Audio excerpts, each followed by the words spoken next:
Welcome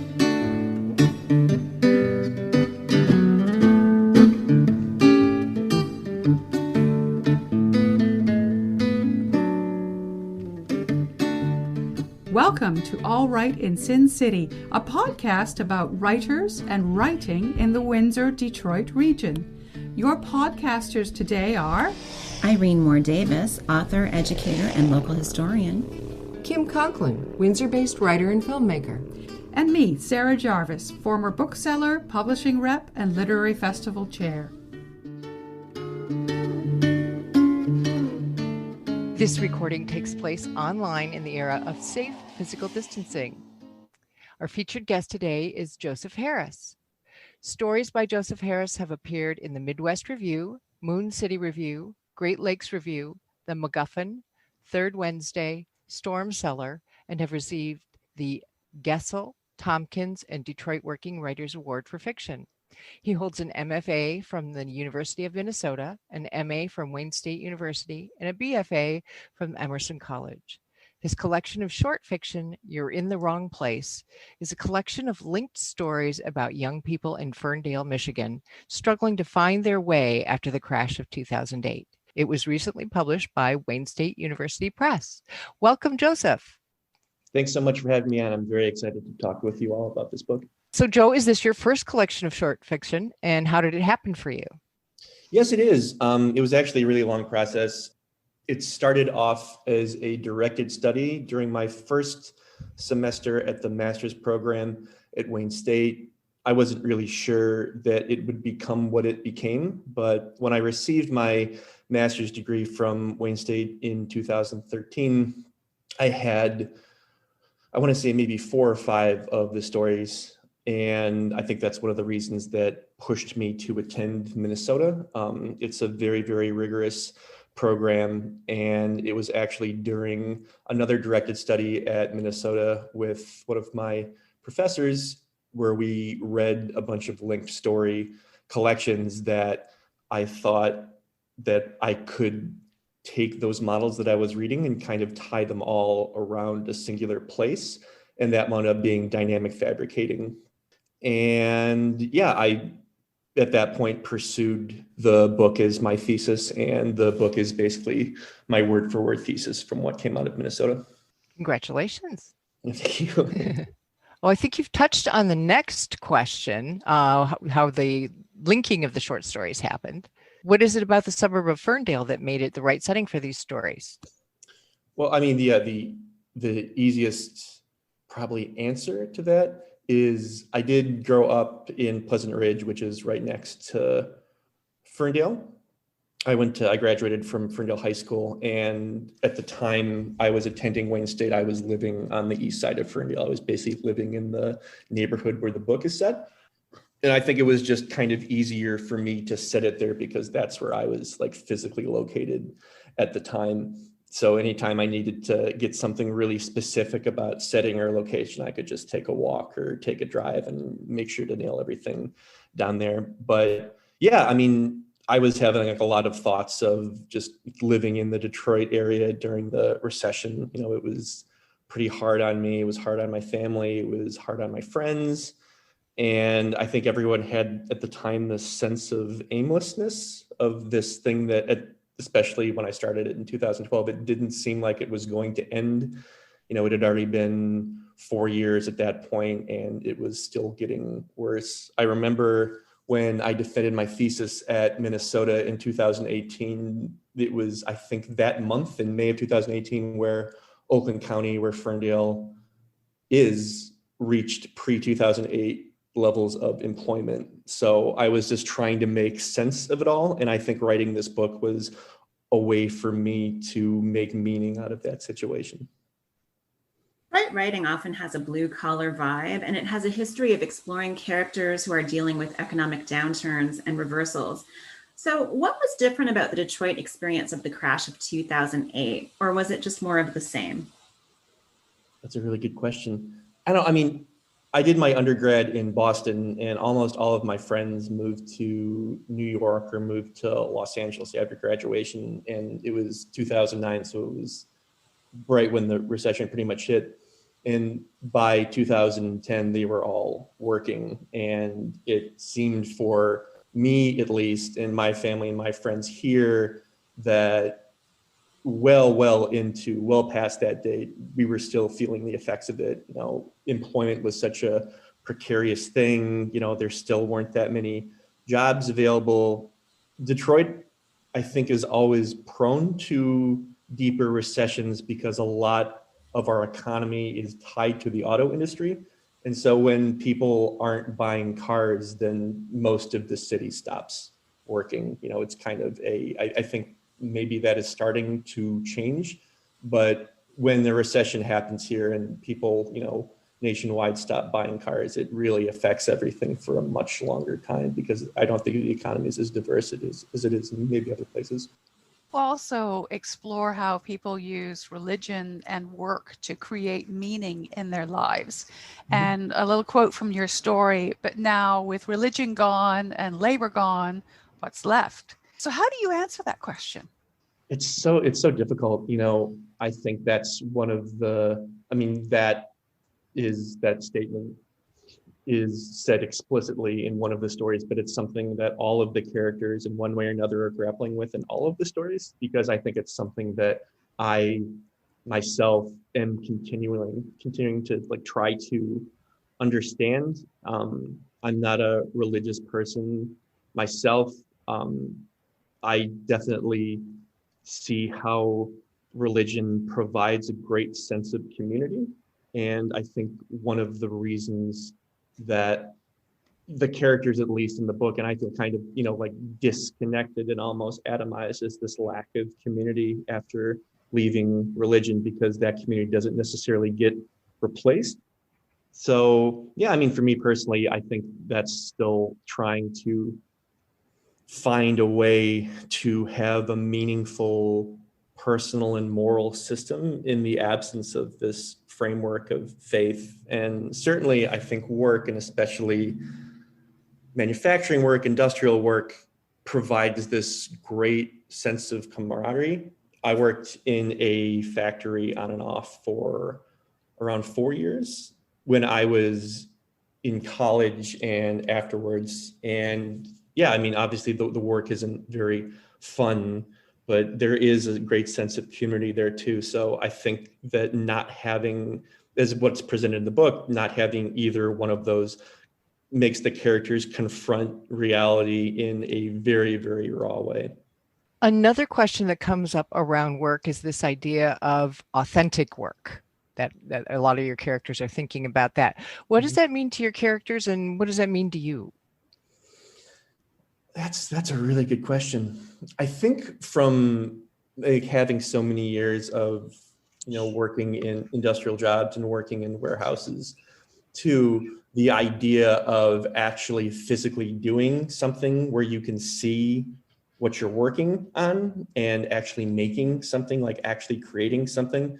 There is something intrinsically valuable in that I at least have found is missing from other modes of work. Obviously, I enjoyed teaching at Minnesota very, very much, and there's a lot of work involved with that. And it's great to see helping your students reach a different place in their writing is so valuable. But I think in the collection deals a lot with materialism as a philosophy, the idea of absolutely everything that we think and perceive in the universe itself is strictly made up of matter, and that's reality. And for me, I think one of the things I was trying to get across in the book is the idea of that kind of manual labor actually working with materials themselves, and under a materialist worldview lends this sheen of authenticity to the work that they do, and in so doing gives their lives meaning in the absence of religion. One of the things that's really interesting about this book, You're in the Wrong Place, is that despite their difficult circumstances, very few characters seem to leave. A couple of them come back, perhaps even more damaged than when they left. What is it that keeps the characters here? What do they need, or what do they find here? That's such a good question. Because it's also something that, I asked myself all the time. And, I ask myself still now. I mean, for me personally, I just have this, like, I don't know what it is about the Detroit area. I just feel very, very comfortable here, I guess, even though it brings on so many uncomfortable situations, especially with how unstable the economy is. But I think, to be blunt, my family is here, both sides of my family are here. I have been lucky to have so many friends that, I went to kindergarten with, that I'm still very, very close with. And everyone's that stayed is still very, very close with each other. And that's not something I've necessarily found when I've lived other places. I think the creation of this incredible community that persists during very, very hard times is something that's really hard to replicate. It breeds this kind of sense of togetherness and this brutal honesty, and it's just really, really hard to find other places. So that's how I feel, and I think that I tried at least to bleed that into the characters, because I think for the most part they stay because of their families, or they stay for their friends, or they stay for their loved ones, or they stayed because they just want to. They don't want to just abandon the place like everyone else has. They want to make it mean something to them. In the final story, there's one character that's off stage and does escape, does leave, and that's a young producer who goes to Hollywood to make the definitive movie about Detroit. What on-screen story might define Detroit in your imagination? How would you describe it? Oh, that's such an interesting question. That's a really, really great question. I'm not sure that it's really been made yet, because it's so hard to, I think, distill this place down into visual imagery. Obviously, Detroit looks more different than almost anywhere else. It has a very, very distinct, visual presence, especially in the national imagination. But I'm not really sure that I've seen Detroit reflected in TV or movies in a way that really does it justice, because it's so complicated and it's so fascinating, and it really is filled with all of these like incredibly different and incredibly interesting people with all of these incredibly different stories. So I think it would be very, very difficult to, in a TV show or movie, cast something and try to film something that is the embodiment of everything. I think it's almost impossible. In your acknowledgments, you think Detroit and its environs the most beautiful place in the world. And what do you ascribe to the source of beauty in Detroit? What makes it beautiful? There's so much history in the city itself. It was, if I'm not mistaken, was founded as a fur trading outpost by the French in the 18th century. So it's so old, and all of it, the name of the city, Détroit, French for the strait, all the streets are French. It has this like really, really long history, and I love history myself, and to be in a place that has seen a much longer part of history go by than many other parts of the country, I think that adds a sheen of beauty to it. A couple of years ago, I was in London by myself doing research for another book for around 3 weeks, and just spending time in Westminster Abbey and thinking like, wow, there's 1,000 years of history in this one building. And although that can't necessarily be replicated yet in Detroit, because it's a much younger city than London is, the idea of all this living history around you, to me, is so incredibly beautiful. And also aesthetically, Detroit obviously has a lot of, really, really interesting new architecture, new businesses. It has a lot of blight. It has some really, really beautiful buildings from the 20s and 30s that I think are architecturally important. So, downtown is also like from a an urban perspective, like really, really fascinating to look at. The Guardian building and the Penobscot building are gorgeous. It's, situated on a river. But even beyond that, yeah, I mean, there's something that I find gorgeous about, freeways and factories and bungalows that I think I appreciate. And I understand that that's an acquired taste because I have a twin sister, and one of the reasons she doesn't live in Detroit is because she thinks it's so ugly. She doesn't like that aesthetic that I like. But yeah, I don't know. It's just so distinct. And although it may not be, textbook definition beautiful, I think that just makes it more appealing to me in a way. Would you like to read a bit of your book for us? Absolutely, yeah. I think I might do Acolytes just because I think that's a full story that I can read that'll probably be in under 10 minutes. So yeah, this is Acolytes. It's the 5th story in the collection. Our father had been gone almost a year when my brothers started coming home drunk, wearing identical coarse scarves wrapped around their heads like balaclavas. I made instant coffee, clipped aspirin coupons. I gathered the scarves from the floor and washed them in the cold cycle of the laundromat.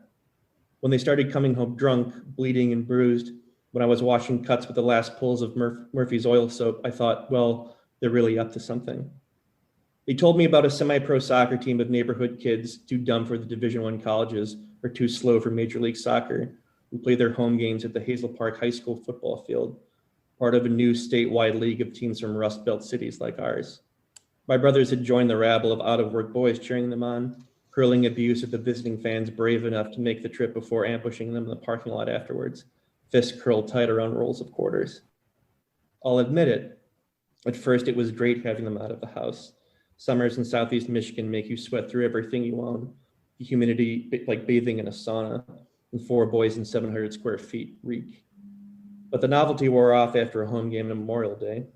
I watched them lift Salvation Army t-shirts to their bloody noses in our cramped living room, whispering how they'd been done by some kids from Port Huron, and they needed to expand their membership.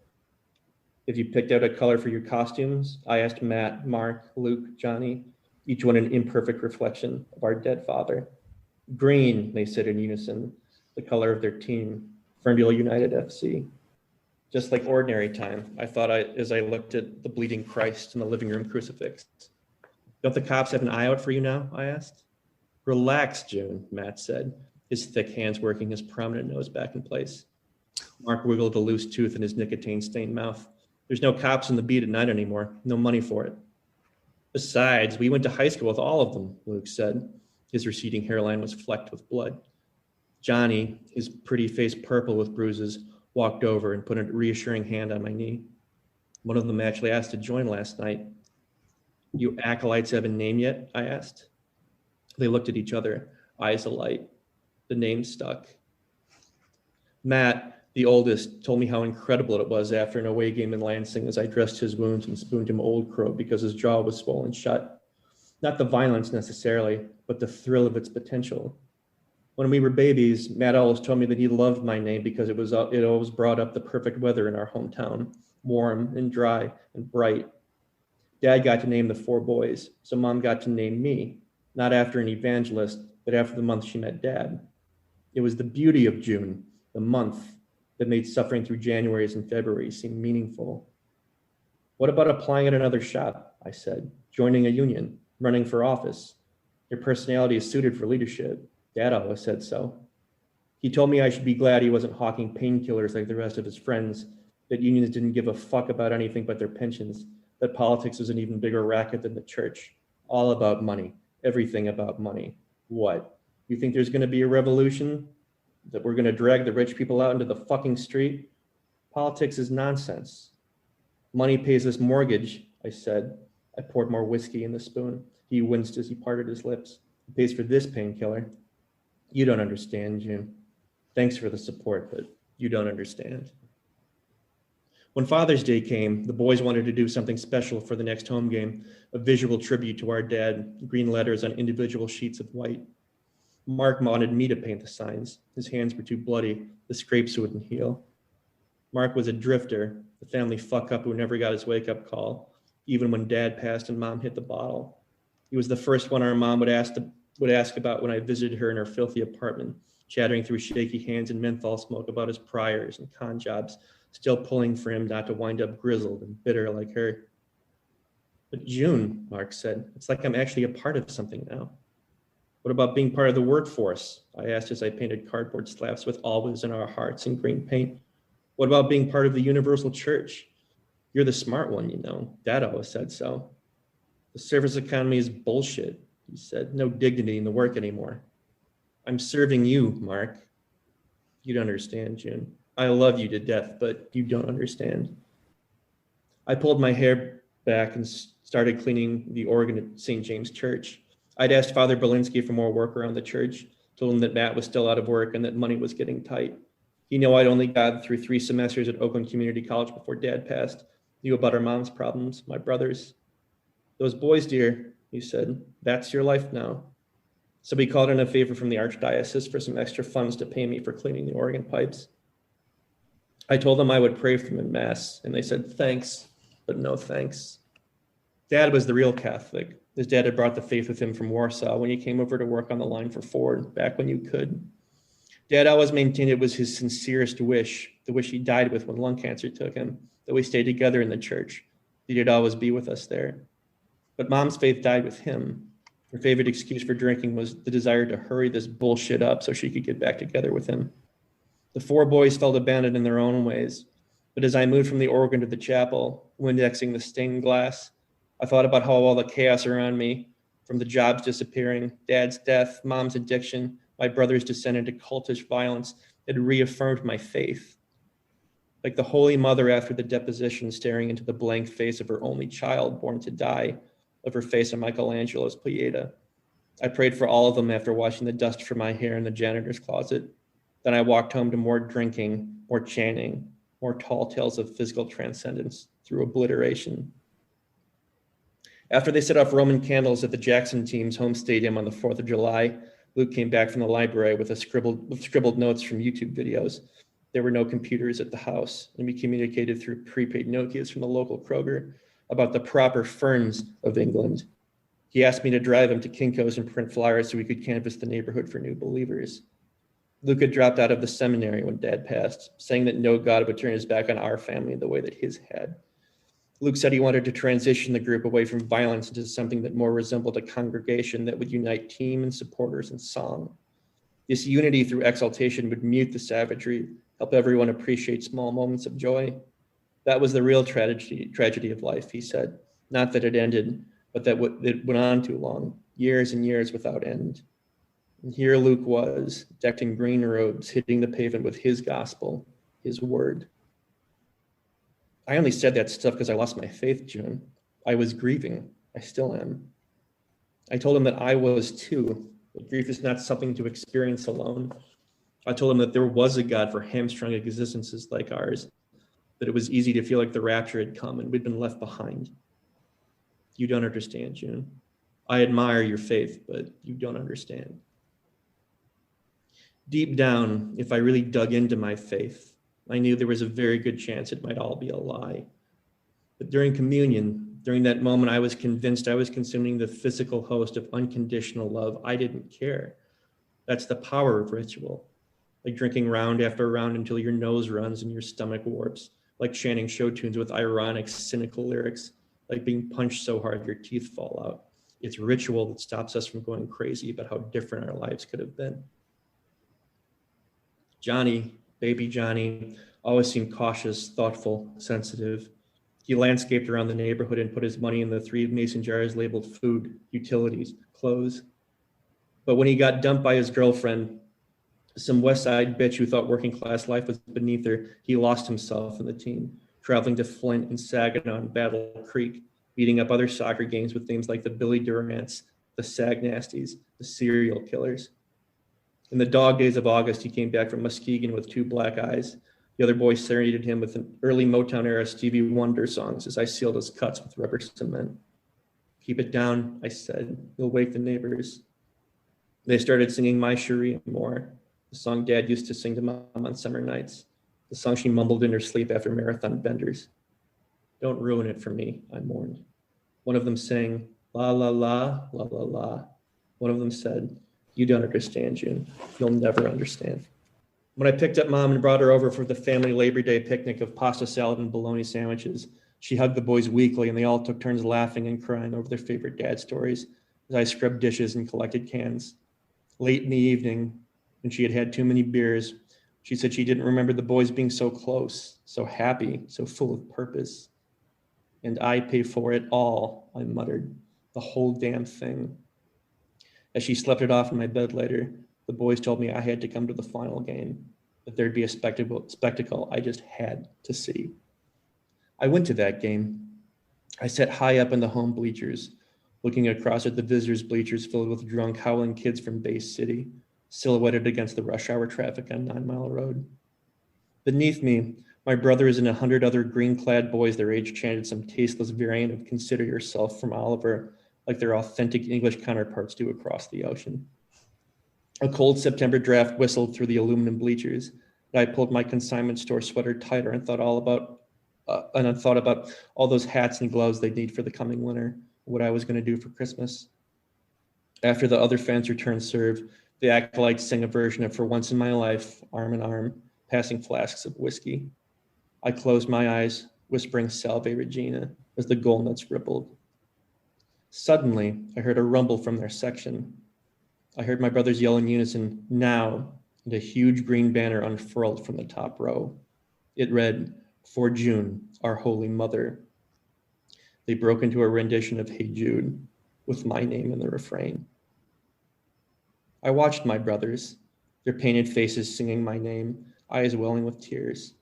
They sang and swayed, then unlocked their arms and beckoned me to join them. I stood up and walked over to them, and as they embraced me, the entire section roared. All they'd ever asked for was the family to stay together, away from drugs and crime and selfish lovers, to hold on tight when the bottom fell out. Maybe the acolytes were the answer to his prayers, and mine, after all. Thank you so much, Joe Harris. Where do you go from here? What's your next project? It's actually, I'm really excited. I was one of the first people in Michigan to get sick from the virus, which was very scary because I wound up in the hospital for a week.